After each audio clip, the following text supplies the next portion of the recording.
Okay, so you started doing a carb rebuild and you wind up with a screw that kind of looks like that. You know, you turn the screwdriver on it and it's just like butter. And not really sure how to get that out from here. Well, there's a little trick with a Dremel. Very commonly used among anybody who works on motorcycle carburetors. Just need a cutoff wheel like so, standard Dremel tool, and it's a little spot to work. So what you're going to want to do is put a flat across the top of that screw head. That way you can get a flathead screwdriver in there. Probably the way they should have designed these things anyway. I don't know why they're always a Phillips head or JIS head on there, but that's pretty much standard. All of them are.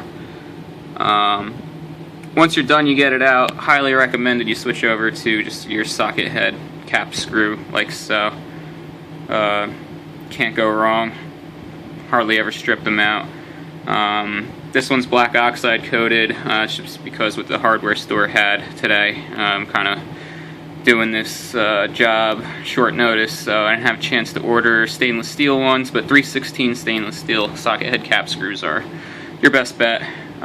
They won't corrode, they won't interact with the aluminum at all. These will probably wind up rusting on me at some point, but they'll get the job done for today. I'm sure I'll have these carburetors apart again soon, but anyway, let me find a spot to put the camera down, and just simply I'll show you how to get that flat in there.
Okay, just like that, you now have, once the camera focuses a little bit on there, you see you got a flat there.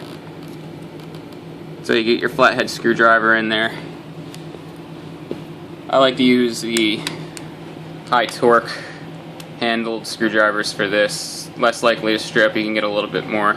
Mainly the high torque means that you've got the bigger ball up here where your hand goes. Allows you to get a little bit more of a torque while you're twisting it off.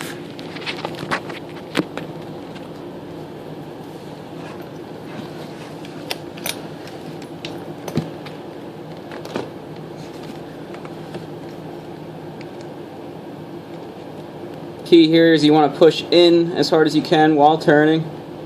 So that way you don't disengage and create another stripped mess of a screw. When you make your slot, try to go down as deep as possible without actually hitting the carburetor. It's your best bet. Sorry about that, camera fell. And it did it again.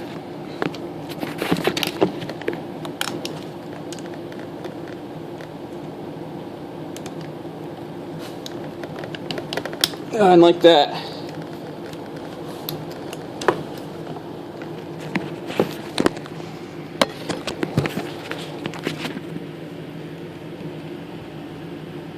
You can see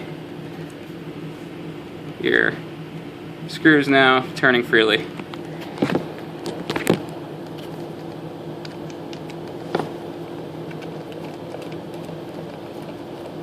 I would not advise whatsoever to reuse that screw. Alright, good luck.